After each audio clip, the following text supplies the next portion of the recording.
Prince Caspian, Chapter 4. The dwarf tells of Prince Caspian. Prince Caspian lived in a great castle in the center of Narnia with his uncle Miraz, the king of Narnia, and his aunt, who had red hair and was called Queen Prunaprismia. His father and mother were dead, and the person whom Caspian loved best was his nurse. And though, being a prince, he had wonderful toys which would do almost anything but talk, he liked best the late hour of the day when the toys were all put back in their cupboards and the nurse would tell him stories. He didn't care much for his uncle and aunt, but about twice a week his uncle would send for him, and they would walk up and down together for half an hour on the terrace at the south side of the castle. One day, while they were doing this, the king said to him, "Well, boy, we must soon teach you to ride and use a sword. You know that your aunt and I have no children, so it looks like you might have to be the king when I'm gone. How should you like that, eh?" "Why, I don't know, uncle," said Caspian. "You don't know?" said Miraz. "Why, I should like to know what more anyone could wish for." "All the same, I do wish," said Caspian. "What do you wish?" asked the king. I wish I could have lived in the olden days," said Caspian. He was only a little boy at the time. Up till now, King Miraz had been talking in some tiresome way that some grown-ups have, which makes it quite clear that they are not really interested in what you are saying. But now, he suddenly gave Caspian a very sharp look. "Eh? What's that?" he said. "What olden days do you mean?" Don't you know, uncle?" said Caspian. "When everything was quite different, when all the animals could talk, and there were nice people who lived in the streams and the trees, naiads and dryads, they were called, and there were dwarfs. And there were lovely little fawns in all the woods, and they had feet like goats, and—" "That's all nonsense for babies," the king said sternly. "Only fit for babies. Do you hear? You're getting too old for that sort of stuff. At your age, you ought to be thinking about battles and adventures, not fairy tales." But there were battles and adventures in those days," said Caspian. "Wonderful adventures. Once there was a white witch, and she made herself queen of the whole country. And she made it so that it was always winter. And then 2 boys and 2 girls came from somewhere, and so they killed the witch, and they were made kings and queens of Narnia. And their names were Peter and Susan, Edmund and Lucy. And so they reigned for ever so long, and everyone had a lovely time, and it was all because of Aslan." "Who's he?" said Miraz. And if Caspian had been a very little older, the tone of his uncle's voice would have warned him that it would be wiser to shut up. But he babbled on. "Oh, don't you know?" he said. "Aslan is a great lion who comes from oversea." "Who's been telling you this nonsense?" said the king in a voice of thunder. Caspian was frightened and said nothing. "Your Royal Highness," King Miraz said, letting go of Caspian's hand, which he had been holding till now, "I insist upon being answered. Look at me. Look me in the face. Who has been telling you these packs of lies?" The nurse," faltered Caspian, and burst into tears. "Stop that noise," said his uncle, taking Caspian by the shoulders and giving him a shake. "Stop it! Never let me catch you talking, or thinking either, about all those silly stories again. There never were those kings and queens. How could there be 2 kings at the same time?" And there's no such person as Aslan. And there are no such things as lions. And there never was a time when animals could talk. Do you hear? Yes, uncle, sobbed Caspian. Then let's have no more of it, said the king. Then he called to one of the gentlemen in waiting who was standing at the far end of the terrace and said in a cold voice, "Conduct your Royal Highness to his apartments and send his Royal Highness's nurse to me at once." Next day, Caspian found what a terrible thing he had done, for a nurse had been sent away without even being allowed to say goodbye to him, and he was told that he was to have a tutor.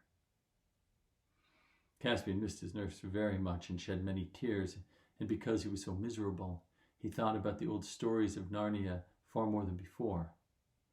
He dreamed of dwarves and dryads every night, and tried very hard to make the dogs and the cats in the castle talk to him.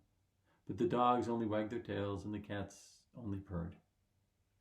Caspian felt sure that he would hate the new tutor. But when the new tutor arrived about a week later, he turned out to be the sort of person it is almost impossible not to like. He was the smallest and also the fattest man Caspian had ever seen. He had a long, silvery pointed beard, which came down to his waist, and his face, which was brown and covered with wrinkles, looked very wise, very ugly, and very kind. His voice was grave and his eyes were merry, so that, until you got to know him really well, it was hard to know when he was joking and when he was serious. His name was Dr. Cornelius. Of all of his lessons with Dr. Cornelius, the one that Caspian liked best was history. Up till now, except for nurse's stories, he had known nothing about the history of Narnia, and he was very surprised to learn that the royal family were newcomers to the country. "It was your Highness's ancestors, Caspian the First," said Dr. Cornelius, "who first conquered Narnia and made it his kingdom. It was he who brought all your nation into the country. You are not native Narnians at all. You are Telmarans. That is, you all came from the land of Telmar, far beyond the western mountains. That is why Caspian the First is called Caspian the Conqueror." "Please, doctor," said Caspian one day, "who lived in Narnia before we came here out of Telmar?" "No men, or very few, lived in Narnia before the Telmarians took it," said Dr. Cornelius. "Then who did my great ancestors conquer?" "Whom, not who, your Highness," said Dr. Cornelius. "Perhaps it is time to turn from history to grammar." "Oh, please, not yet," said Caspian. "I mean, wasn't there a battle? Why is he called Caspian the Conqueror if there was nobody to fight with him?" "I said there were very few men in Narnia," said the doctor, looking at the little boy very strangely through his great spectacles. For a moment, Caspian was puzzled, and then suddenly his heart gave a leap. "Do you mean," he gasped, "that there were other things? Do you mean it was like in the stories? Were there—" "Hush, hush," said Dr. Cornelius, laying his head very close to Caspian.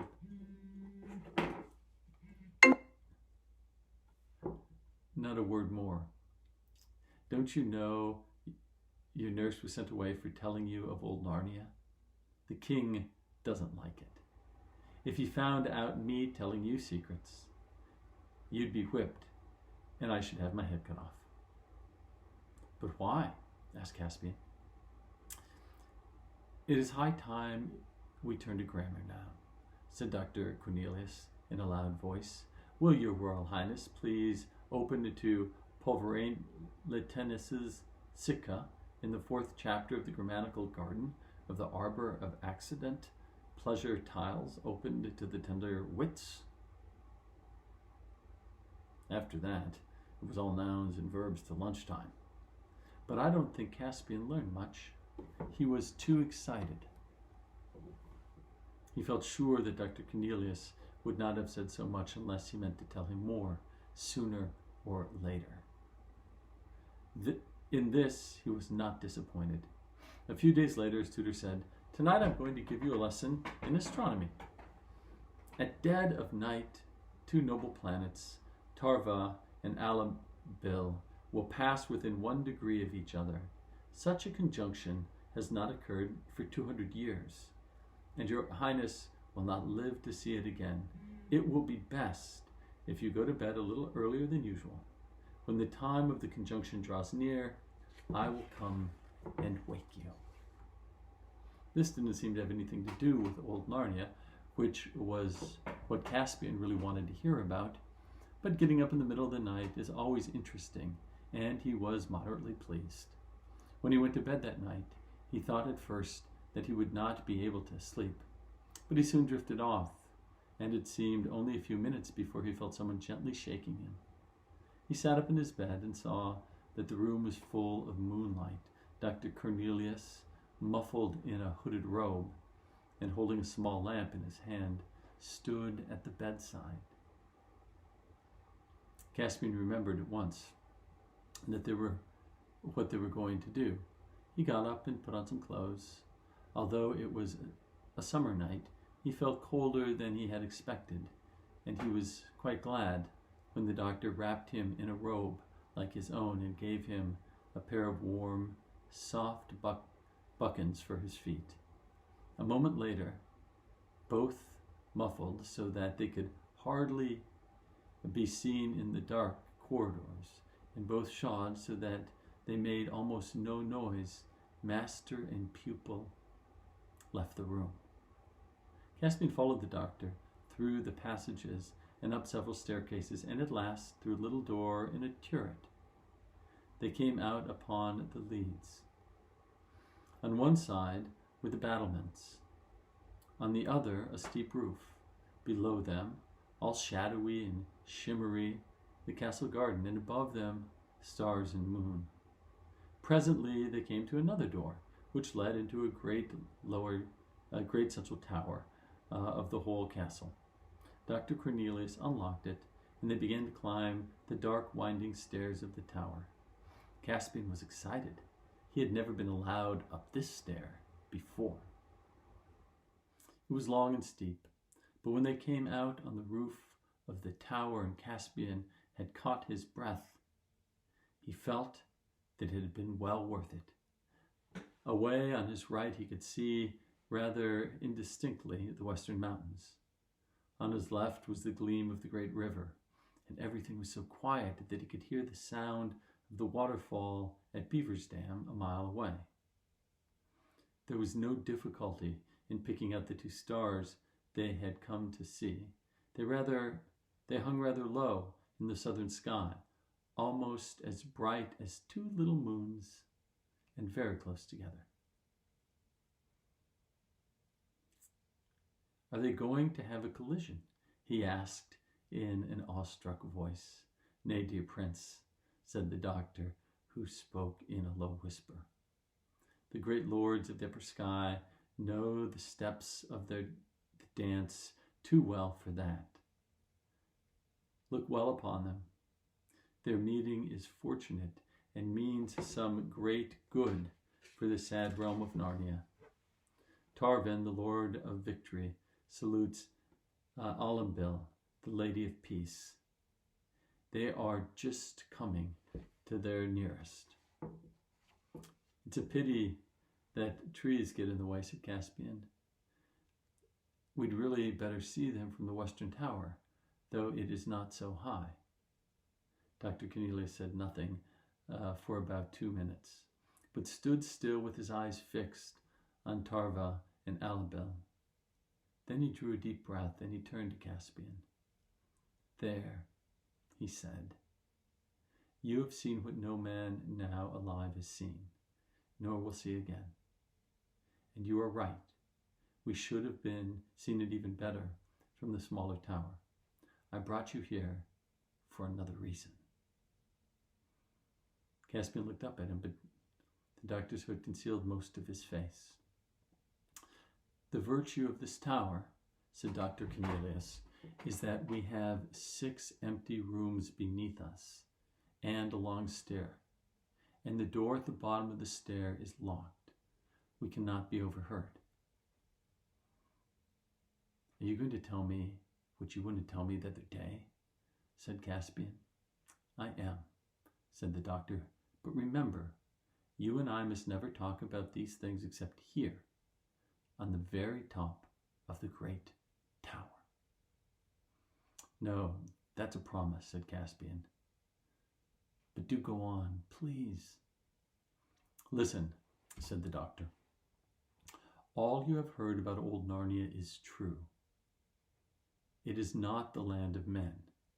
It is the country of Aslan, the country of the waking trees and visible naiads, of fauns and satyrs and dwarves and giants, of the gods and the centaurs and the talking beasts. It was against these that the first Caspian fought. It is you Telmarines who silenced the beasts and the trees and the fountains, and who killed and drove away the dwarves and the fauns, and are now trying to cover up even the memory of them. The king does not allow them to be spoken of. Oh, I do wish we hadn't, said Caspian, and I'm glad it is true, even if it is all over. Many of your race wish that in secret, said Dr. Cornelius. But doctor, said Caspian, why do you say my race? After all, I suppose you a Telmarine too. Am I? Said the doctor. Well, you're a man anyway, said Caspian. Am I?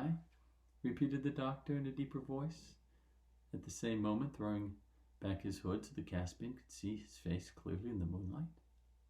All at once, Catherine realized the truth and felt that he ought to have realized this long before. Dr. Cornelius was so small and so fat, and had such a very long beard. 2 thoughts came into his head at the same moment. One was the thought of terror.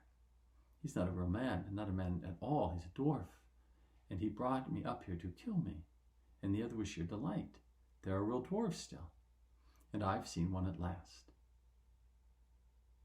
So you've guessed it in the end, said Dr. Cornelius, or guessed it nearly right. I'm not a pure dwarf. I have human blood in me too. Many dwarves escaped in the great battles and lived on, shaving their beards and wearing high-heel shoes and pretending to be men. They have mixed with your Telmarines. I am one of those, only half-dwarf.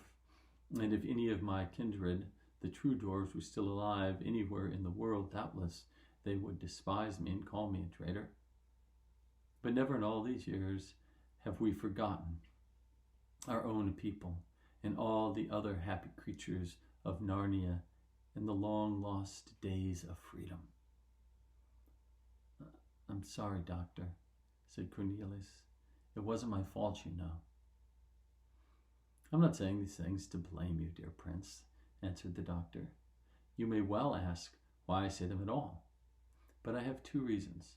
Firstly, because my old heart has carried these secret memories so long that it's aching with them and would burst if I didn't whisper them to somebody. But secondly, for this, that when you become king, you may help us. For I know that you also, Telmarine though you are, love the old things. I do, said Caspian. But how can I help? You can be kind to the poor remnant of the dwarf people like myself. You can gather learned magicians and try to find a way to awaken the trees once more. You can search through all the nooks and wild places of the land to see if there are any fauns or talking beasts or dwarves are perhaps still alive and hiding. Do you think there are any? Asked Caspian eagerly. I don't know, said the doctor with a deep sigh. Sometimes I'm afraid there can't be. I have been looking for traces of them all my life. Sometimes I have thought I've heard a dwarf drum in the mountains, sometimes at night in the woods. I thought I caught a glimpse of a faun or satyr dancing a long way off, but when I came to the place, there was never anything there. I have often despaired. But something always happens to start me hoping again. I don't know, but at least you can try to be a king like that, like High King Peter of old, and not like your uncle. Then it's true about the kings and queens, too, and about the White Witch, said Caspian. Certainly it's true, said Cornelius. Their reign was the golden age of Narnia, and the land has never forgotten them. Did they live in the castle, Doctor? Nay, my dear, said the old man, this castle is a thing of yesterday. Your great-great-great-grandfather built it. But when the two sons of Adam and the two daughters of Eve were kings and queens of Narnia by Aslan himself, they lived in the castle of Car Paravel. No man alive has seen that blessed place, and perhaps even the ruins of it have now vanished. But we believe it is far from here, down at the mouth of the great river on the very shores of the sea.